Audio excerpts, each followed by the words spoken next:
So we are done with hanging and strangulation. Up next we have suffocation. Just like hanging and strangulation, suffocation is also a type of asphyxia. But hanging and strangulation were mechanical asphyxia. Suffocation can be mechanical asphyxia or traumatic asphyxia. That is because in hanging and strangulation there was neck compression, but in suffocation there is no neck compression. There is no neck compression. Then what leads to asphyxia? Asphyxia is caused by obstruction to airway. And depending on the level of obstruction, you have suffocation of various types. Here's the respiratory tract with various levels of obstruction. If the obstruction is at the level of nose and mouth, we call that smothering. If the obstruction is at the level of oropharynx, we call that gagging. See, there is no neck compression. Again, no neck compression. Obstruction at the level of windpipe, we call that choking. Obstruction at the level of chest due to trauma, traumatic asphyxia. Obstruction at the level of chest due to abnormal position or posture, postural asphyxia. Postural asphyxia. First, smothering. Smothering is of two types. You can have accidental smothering and homicidal smothering. Accidental smothering. Example number 1. Newborn with intact sac. You can see that the newborn has an intact sac which is compressing over his nose and mouth. Second, intoxicated person falls face first on mud, sand or pillow. As a result, his nose and mouth gets blocked and he is unable to breathe, and he is not conscious enough to protect himself from that condition as well because he is intoxicated. Then homicidal smothering. It can be either with the use of hands or without the use of hands. Without the use of hand, you can use pillow to smother someone. You can use towel or you can use a plastic bag. But then if you use hand to close someone's nose and mouth, that will lead to injury around the mouth and around the lips. That is, there will be perioral injury and lip injury. So with that, smothering is done.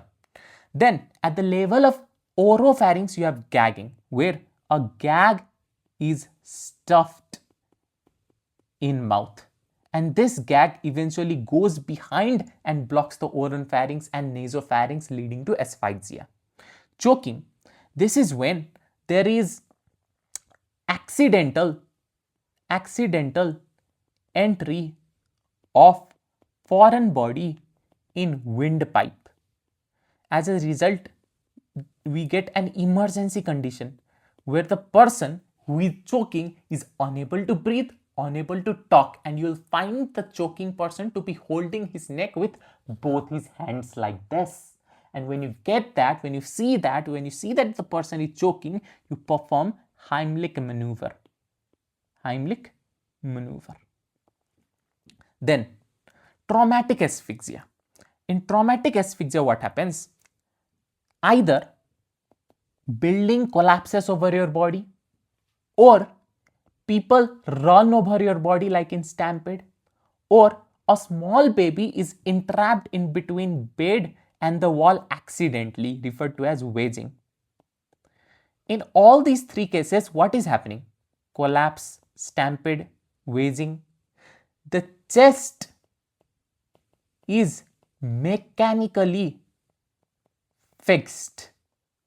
Since it is mechanically fixed, the chest does not expand, the lung does not expand, and inhalation does not take place, and the person dies of asphyxia.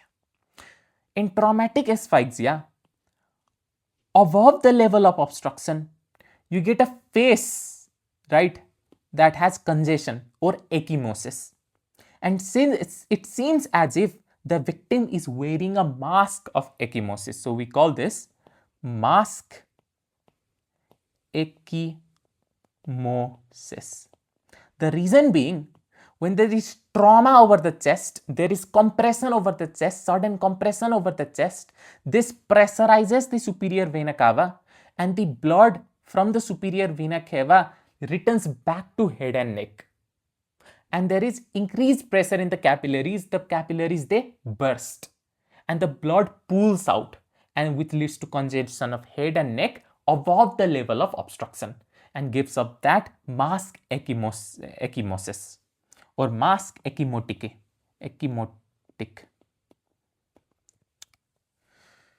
Then postural asphyxia. This is due to posture, and there are two abnormal postures. First is jackknife. See, this person was trying to enter through this narrow window where he got stuck. The position is jackknife, just like a jackknife, due to which the viscera, the abdominal organs, they fall down, push against the diaphragm and prevent the expansion of lung. So lung does not expand, the person does not breathe, and the person dies. Another is reverse crucifixion, the opposite of crucifixion. In reverse crucifixion also, the viscera, the abdominal organs, they drop down, push against the diaphragm and does not allow the lung to expand. The person is unable to breathe and the person dies. Now, we have a combination of smothering, that is when your nose and mouth is closed, and traumatic asphyxia, that is due to trauma, your chest is unable to expand, there is mechanical fixation of the chest. These are of two types. Number one is homicidal, and number two is accidental. In homicidal, we have something called barking. In accidental, you have something called overlaying. In barking, you can see that, so the nose and mouth is of the victim is closed, right? That is your smothering, and the person sits on the chest of the victim, so the chest is unable to expand. That is traumatic asphyxia. This is barking, a combination of both. Overlaying is when a larger person accidentally overlays or lies over a smaller person, and the smaller person is unable to breathe. So the mouth and nose of the smaller person is covered, smothering, and the chest is also mechanically fixed by the heaviness of the larger person. So traumatic asphyxia. So those are the various types of suffocation. You had smothering due to covering of nose and mouth, which can be accidental or homicidal. You had gagging, where gag was stopped in the mouth, which closed the oropharynx and the nasopharynx. You had choking, where there is accidental entry of foreign body in the windpipe and the person is unable to breathe, holds his neck like this, you perform Heimlich maneuver. Then traumatic asphyxia, where the collapse of the building over the body, or stampede, people running over your body, stepping over you, or wedging of small baby in between the bed and the wall accidentally, leads to mechanical fixation of the chest, and this also leads to mask ecchymotic. Then postural asphyxia, where there are two abnormal postures, jackknife posture and reverse crucifixion. Then combination of smothering and traumatic asphyxia, which includes homicidal, barking and accidental overlaying. At last, I want to give you one concept of cafe coronary syndrome. What is cafe coronary syndrome? First, cafe coronary syndrome is seen in intoxicated, someone who is highly drunk in a bar, or elderly, or obese.